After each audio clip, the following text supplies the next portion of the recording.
রাজশাহী নগরীর যৌথ বাহিনীর অভিযানে একটি কোচিং সেন্টার থেকে উদ্ধার হলো অস্ত্র ও বিস্ফোরক। ভোর থেকে শুরু হওয়া এ অভিযানে আটক করা হয়েছে কোচিং সেন্টারের পরিচালক মুনতাসিরুল আলম অনিন্দকে, যিনি আগে একাধিকবার জঙ্গি সংশ্লিষ্টতার অভিযোগে গ্রেফতার হয়েছিলেন।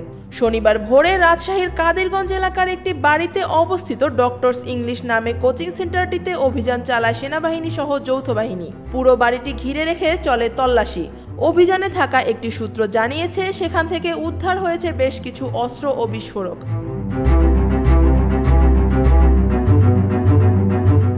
সূত্র জানিয়েছে, উদ্ধার করা বিস্ফোরকগুলো নিষ্ক্রিয় করে পরে সংবাদকর্মীদের সামনে আনা হবে। এ সময় পাওয়া জিনিসপত্রের মধ্যে রয়েছে 2টি বিদেশি এয়ারগান, একটি রিভলভার, 6টি দেশীয় অস্ত্র, একটি জিপিএস, 4টি ওয়াকি-টকি, একটি বাইনোকুলার এবং বিস্ফোরক তৈরির সরঞ্জাম।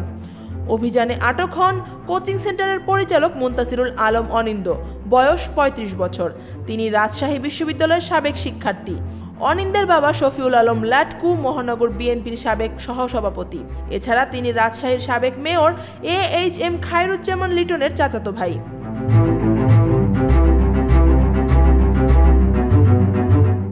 এর আগেও অনিন্দ একাধিকবার গ্রেফতার হয়েছিলেন। হলি আর্টিজান হামলার পর তাকে জঙ্গি সন্দেহে আটক করা হয়। এছাড়া 2016 সালে রাজশাহী বিশ্ববিদ্যালয়ের ইংরেজি বিভাগের শিক্ষক AFM রেজাউল করিম সিদ্দিকী হত্যা মামলাতেও তিনি গ্রেফতার হন। তবে এই অভিযান নিয়ে সেনাবাহিনীর কোনো কর্মকর্তা আনুষ্ঠানিকভাবে বক্তব্য দেননি।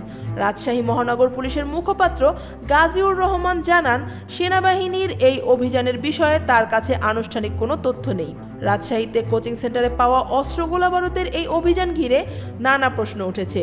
তবে তদন্ত শেষ না হওয়া পর্যন্ত আনুষ্ঠানিকভাবে কিছু জানানো সম্ভব নয় বলে জানিয়েছেন আইন শৃঙ্খলা রক্ষাকারী বাহিনী।